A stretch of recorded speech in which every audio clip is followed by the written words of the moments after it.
sa mère.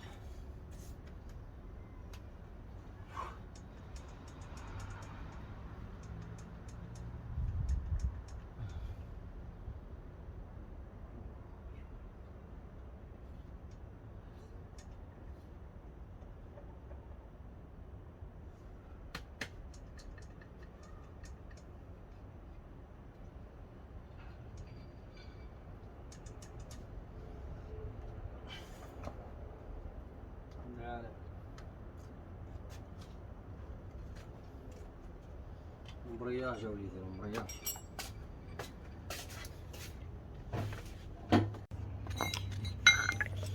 Vis d'embrayage foiré. Donc, voilà, elle est en moyenne forte là. Tu fais une entaille comme ça, plat. Voilà, une bonne entaille de sa mère. Et après, en bas, comme ça. Tu vas dévisser. Voilà.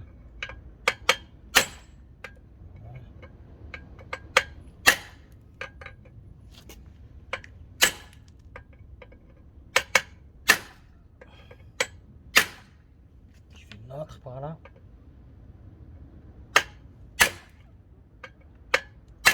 Et tu descends.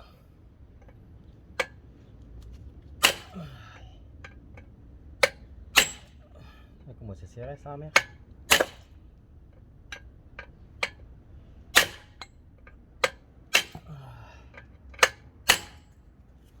J'ai l'impression qu'il tourne.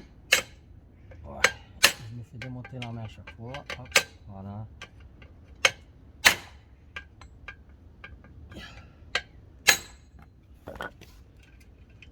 Regarde-moi.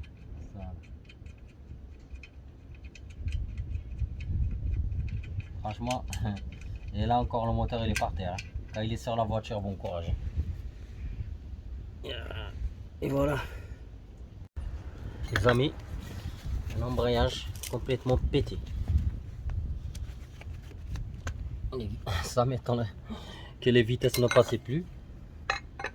On comprend pourquoi.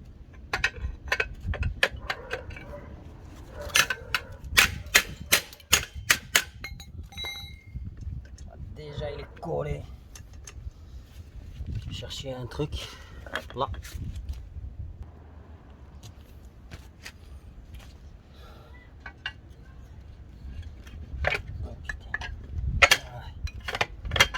Il est collé. Le plateau il est complètement collé au disque.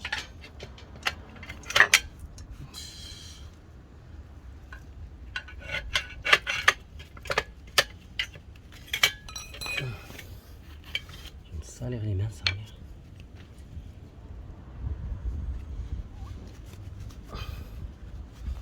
C'est un truc de malade. Le mec il me dit que les vitesses passent. En fait tu passes les vitesses, la voiture elle avance pas. C'est un truc. C'est incroyable. Les vitesses passent et la voiture n'avance pas. Regarde ça. Regarde l'état du plateau. Il est bleu, il est cramé. Regarde les traces de brûlure.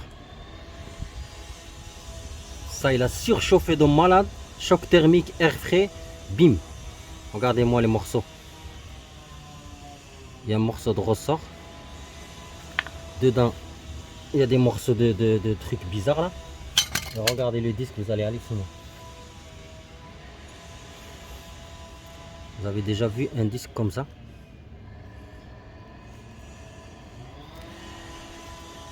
C'est quoi cette... Laisse tomber. Regardez, il y a une matière bizarre. Elle a sauté en fait, elle a surchauffé puis elle a collé. De l'autre côté. Il est mort. Wow, regardez, ça bouge. Écoutez.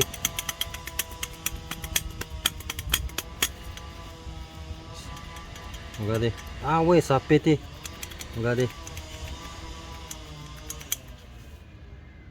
Incroyable. On dirait qu'elle a 800 000 km. On dirait cet embrayage là, il a 800 000 km. Et franchement, la première fois que je vois ça, c'est une Golf 4. Le mec, c'est vraiment un Arvalo qui n'a pas changé l'embrayage à temps. Il a roulé comme ça jusqu'à de tout péter. Franchement, c'est un Arvalo. Putain, C'est même pas Renault quoi, c'est Volkswagen, c'est Golf. Et tu fais ça, laisse tomber. Ah, le volant moteur, je vous dis pas, regardez. Vous avez vu le jeu? Il faut qu'il y ait du jeu parce que c'est un bimas. Il faut qu'il y ait un peu du jeu. Juste manière comme ça. Mais là, regardez. Regardez le jeu. Et là, pareil, quand tu fais comme ça, regarde. Oh, c'est incroyable. Même le volant moteur, il est pété. Regarde. Waouh, waouh, waouh. Première fois en 20 ans que je fais des Golf 4. Première fois que je vois ça sur une Golf 4. On continue les surprises. On va démonter le volant moteur. Pour cela, parce qu'il tourne en fait le volant moteur. Moi, j'ai pas l'outil pour bloquer. Et je suis tout seul. Donc, il n'y a personne qui peut me le tenir. Donc, je l'ai maintenu sur un cale de bois. Donc, avec le poids, ça devra faire l'affaire. J'espère qu'ils sont pas trop serrés les vis. Je viens d'avoir un, mais le reste, je sais pas. Voilà. Bon. Ça va, ça vient. Faire lui. Tu vois, quand tu le poses sur la cale avec le poids du moteur, ça bouge pas ton volant. Donc, si tu es tout seul, tu fais un volant moteur comme ça, on saisit comme ça. Voilà, tu vois, ça tourne un peu, mais j'appuie avec ma main. Je vais te montrer là. J'appuie avec ma main. J'ai réglé la caméra, tu vois, comme je t'ai dit, j'appuie avec ma main ici pour faire un contrepoids aussi, parce que sinon, laisse tomber, ça bouge. Donc, si on a dit, tu vois, tu poses avec ta main comme ça. Et là, tu vas doucement, parce que si tu le foires, t'es mort. T'es mort parce que tu ne peux même pas mettre le burin dedans. T'es mort. Ah oui. Donc, tu places bien ta clé et tu vas doucement. Parce que les vis, comme je t'ai dit, t'es mort parce que les vis, ils sont dedans. Donc, si tu foires un, normalement, il faut deux. Normalement, il faut que moi, que je tiens ici et faire comme ça, tu vois. Comme ça, tu es sûr que ta clé, elle tient. Là, je crois que je les ai eu tous. Donc, on va continuer.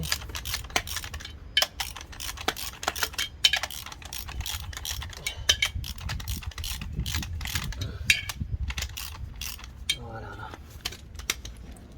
L'embrayage, les gars, l'embrayage, faites-le. Faut pas attendre que ça patine, faut pas attendre que ça pue, qu'il crame, qu'il pue, que vous avez une odeur dedans, à l'intérieur de l'habitacle. Faut pas attendre ça, putain de merde.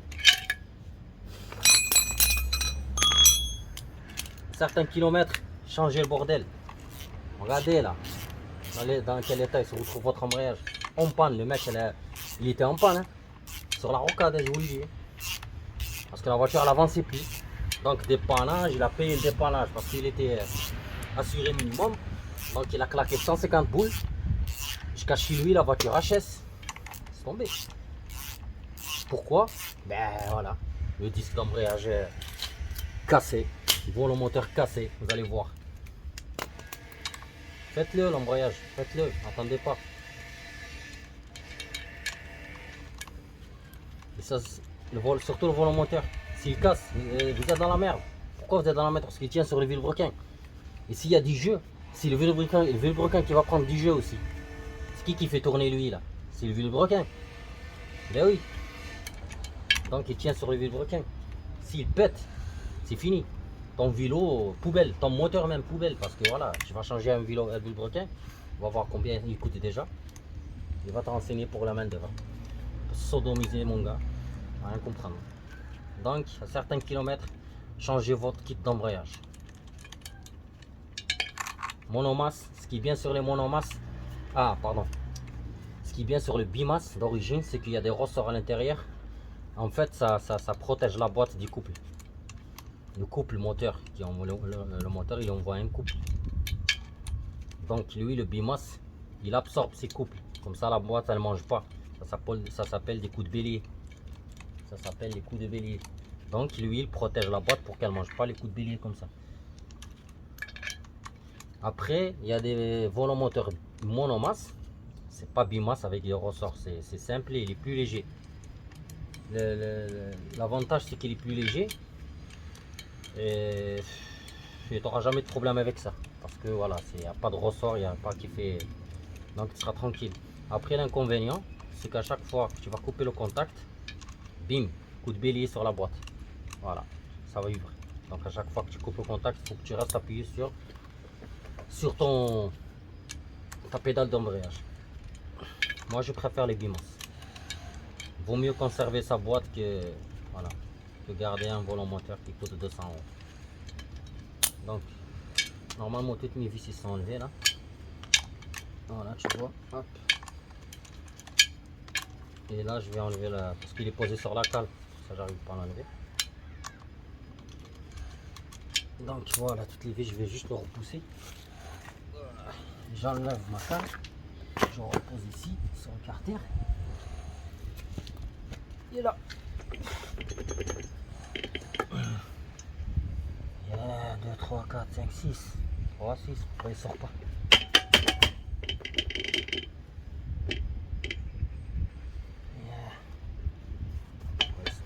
Ah.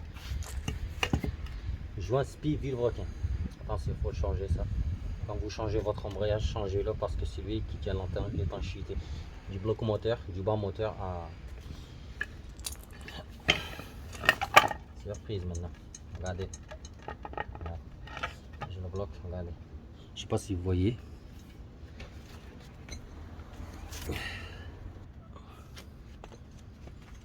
C'est un Luc en plus.